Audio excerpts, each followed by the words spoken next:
사실은 아간벤에 대해서 10번의 강의를 제가 하기로 이문회의에서 하기로 하고 이제 뭐 예열 비슷하게 첫 그 강의를 하게 된 건데요. 오늘 그 참석 인원으로 봤을 때는 10번의 강의가 할 수 있을지 갑자기 걱정이 되네요. 준비를 미리 많이 했어야 되는데 그 아간벤은 뭐 이미 국내에 소개된 지도 꽤 됐기 때문에 그의 주저인 호모사케르가 아마 2008년도인가 9년도에 나와서 지금 이제 7년 8년 정도 된 사람이기 때문에 어느 정도는 알고 계시리라고 생각합니다. 이탈리아의 철학자이고 신진 철학자가 아니라 이미 은퇴한 교수로 70대 중반이 넘으신 분이죠. 우리나라에는 이미 그가 해외에서 상당히 명성이 올라간 다음에 소개가 된 편입니다. 이 책인 그 강의에서 10번의 강의를 통해서 아마 좀 꼼꼼하게 읽고 그에 대한 다른 저작들을 계속 언급하면서 강의를 해나가게 될 텐데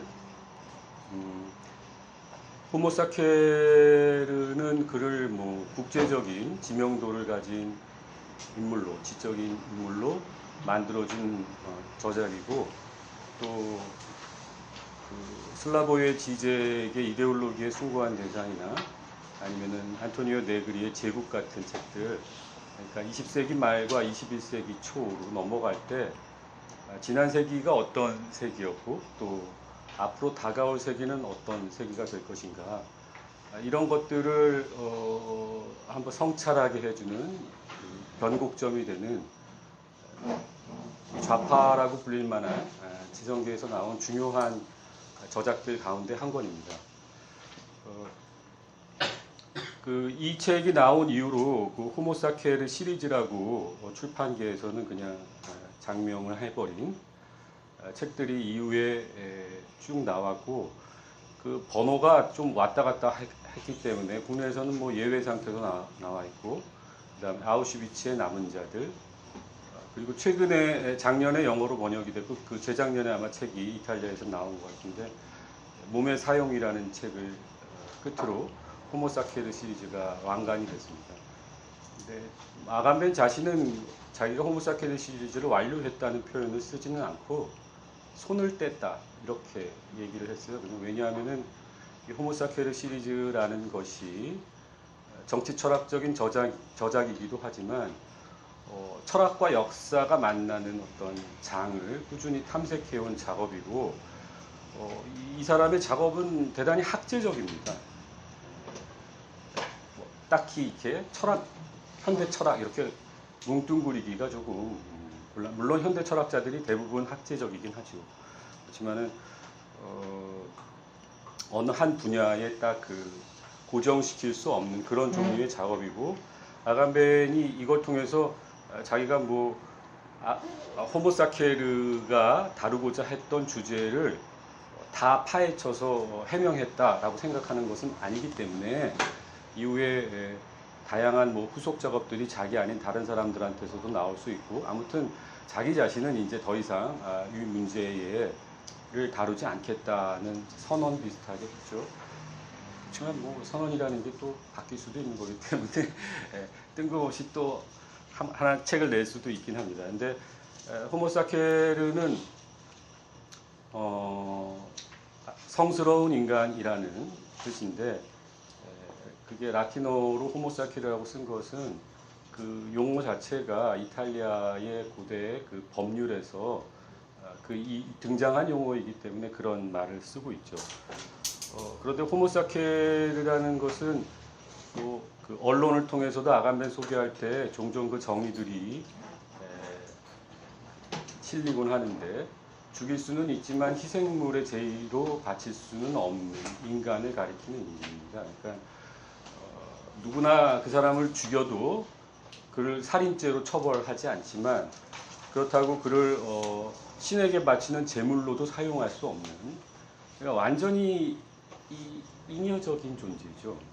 그러니까 땅에서도 쓸 수 없고 하늘에서도 쓸 수 없는, 그러니까 하늘과 땅 사이에 그 천지간에, 그 다음에 세속의 그 자원으로도 사용할 수 없고, 그러니까 만약 그런 게 있다면은 만약에 그에게 어떤 권리가 있고 또 세상 안에서 어떤 기능이 있고 그가 하고 있는 어떤 일이 있고 그렇다면은 그는 세속의 어떤 그 가치를 지닌 존재로 보호받을 수 있겠죠, 사회 안에서. 근데 호모사케는 그런 존재가 아닙니다. 그러니까 세상의 질서 바깥에 내팽개쳐진 유기된 존재이죠, 한마디로 말해서. 배제된 자라고 할 수 있는 거. 그렇다고 해서 그게 그런 속의 질서에 속해 있지 않지만 성스러운 질서, 하늘의 질서, 천상의 질서, 이런 것으로 이렇게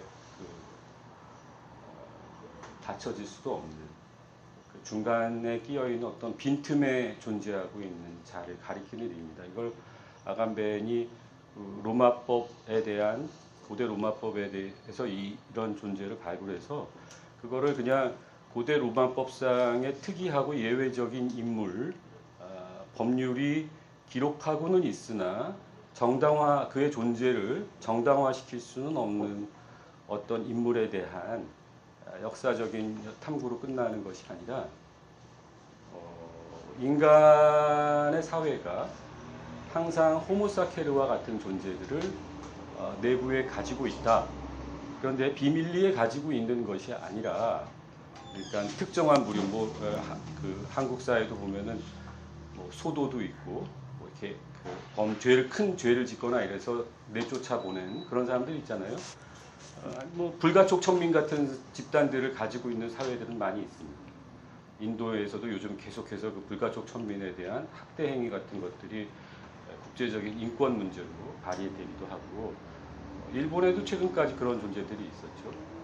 근데 그런 부류의 사람들만을 가리키는 것이 아니라 아간베는 이를 훨씬 더 급진화시켜서 인간의 사회가 구성되기 위해서 불가피하게 내적으로 갖게 되는 어떤 존재 방식을 가리키는 이유로 사용합니다. 그러니까 호모사케르는 어떤 특정한 부류의 집단이나 개인들을 가리키는 이름일 뿐만 아니라 아간베인이 그것을 조금 철학적 개념으로 변경시켰을 때 인간 그 자체에 항상 내재하고 있는, 내속하고 있는, 인간이라는 존재가 구성될 때 내속적으로 갖게 되는 어떤 존재의 형식, 그것을 가리키는 이름이 되죠. 그래서 이 책의 그 일부에는 주권과 예외의 논리가 나와 있고, 이게 3부로 구성되어 있는데요.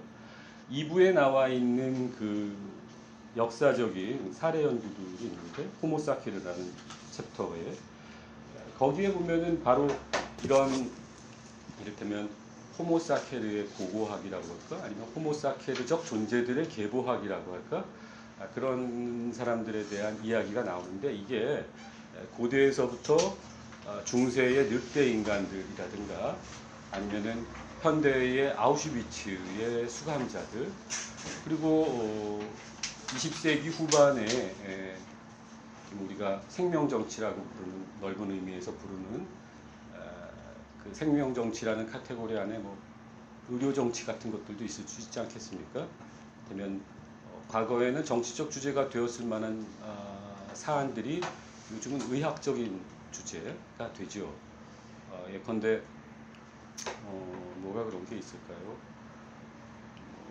많이 있을 겁니다. 최근 예를 들자면 뭐 그 백남기 씨의 사인을 둘러싼 사망 진단서에 이게 병사로 기록될 건가 아니면 외인사로 기록될 것인가를 두고 논란이 있잖아요.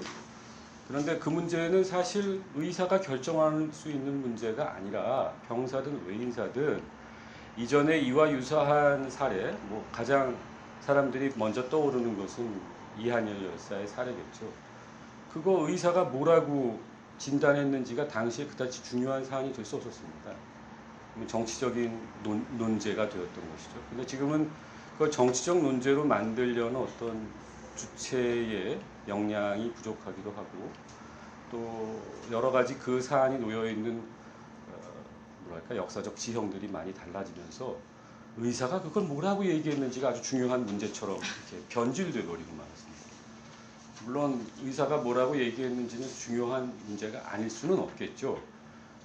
그러나 요런 문제들은 아주 좀 아간벤이 다루는 약간 빗나가지만 아간벤이 다루는 우리 시대의 중요한 문제이자 성격을 보여주는 것이기도 합니다. 그러니까 정치가 사라지고 그 자리에 여러 가지의 테크놀로지들이 들어서는 거죠. 의료 테크놀로지와 의료 기술이라든가 아니면 정치적인 사안이 될 법한 많은 문제들이 요즘은 다 법적인 사안으로 가지 않습니까? 그래서 더 이상 논의 불가능하게 뭐 판사만 여권 쪽으로 쫙 깔면은 독재할 필요가 없습니다. 다 법으로 가서 오늘도 보니까 전경련 부회장이라는 사람이 나와서 사법부의 판단을 기다리고 있는 문제이기 때문에 국회에서 얘기하지 않겠다. 국감식장에서 얘기하지 않겠다. 이렇게 말을 하더라고요. 그런 것들도 일단 뭐 검찰 조사를 핑계로 정치적인 사안을 누락시킨다던가 아니면 사법적인 판단을 이제 법원에 가 있었기 때문에 나는 그 문제에 관해서는 그 문제가 결론 나기 전엔 정치적으로 다루지 않겠다거나 아니면 그저께 그 KBS 사장이 나와서 말한 것처럼 왜 그 청와대의 홍보수석이 보도본부장한테 전화해서 기사를 빼라 마라 한 거를 가지고서 증언을 보도본부장 증언을 듣겠다고 하니까 이건 사법부의 판단이 나오지 않았기 때문에 보도할 수 없고 그래서 KBS가 그 문제에 대해서 보도 안 했다 이렇게 얘기를 하더라고요. 그러면은 그게 기자가 무슨 필요가 있습니까? 법원에서 나오는 공판 기록감 그대로 보도하면 되지 모든 사안에 관해서. 그러니까 정치의 문제가 사라진 자리에 이제 법과 의료기술과 그 다음에 자본 그런 것들만 남게 되는 거죠. 여기에는 식물인간이라고 우리가 보통 부르는 사람들이 있지 않습니까? 그런 사람들도 일종의 호모사케르로 설명을 하고 있습니다. 그러니까 이 사람이 살아있지만 연명치료라고 하는 그러니까 호흡기 같은 걸 부착하거나 이래가지고 살려놓고 있고, 그러니까 이런 여전히 사회에 어떤 의미 있는 질서 안에 이 사람이 포함되어 있는지 아니면 죽은 사물이나 다름없는 존재가 되어 있는지 그 중간에 문턱에 걸려 있는 존재들이 있죠. 그럼 이런 사람들의 장기를 적출해서 유의미하고 유용한 데다가 써도 되는가? 그가 만약에 사망 전에 내 장기를 기증하겠다는 서약 같은 것들을 하지 않고 내가 뇌사 상태에 빠지면은 나는 나 자신이 죽었다고 생각할 것이니까 내 장기는 기증하겠다. 이런 것을 서약하지 않은 상태에서도 이를테면은 뇌사는 사망이기 때문에 숨을 쉬고 있을 수 있지만 죽은 것으로 판단해서 몸에서 이 장기를 다 꺼내가겠다. 이런 류의 문제들, 이런 것도 호모사케르라는 문제 설정 안에 들어가는 것으로 나와 있습니다. 그러니까 호모사케르라는 존재 형식에 대한 이야기는 인간 사회의 특이하고 예외적인 존재들, 우리의 호기심을 끌거나 아니면 동정심을 유발하거나 또는 경멸감을 불러일으키거나 그런 존재들에 대한 이야기일 뿐만 아니라 그보다도 훨씬 더 심층적으로는 인간이 도대체 어떤 존재인가? 그러니까 만약에 호모사케르적인 상태를 자기와 타인들 안에 가지게 됨으로써만 우리가 인간이 된다면, 아간벤이 가정한 대로, 그렇다면 도대체 인간이란 무엇인가? 우리가 인간을 이성적인 존재로 생각을 한다거나 도덕적인 존재로 생각을 한다거나 뭐 사랑하는 동물로 생각을 한다거나 도구를 만드는 동물로 생각을 한다거나 아니면은 하버마스처럼 소통하는 존재로 생각을 한다거나 이런 여러 가지의 어떤 우리가 긍정적이라고 생각할 만한 가치들을 부여하는 것들을 다 떠나서 도대체 인간이란 뭔가 이 문제를 다루고 있다고 저는 생각합니다.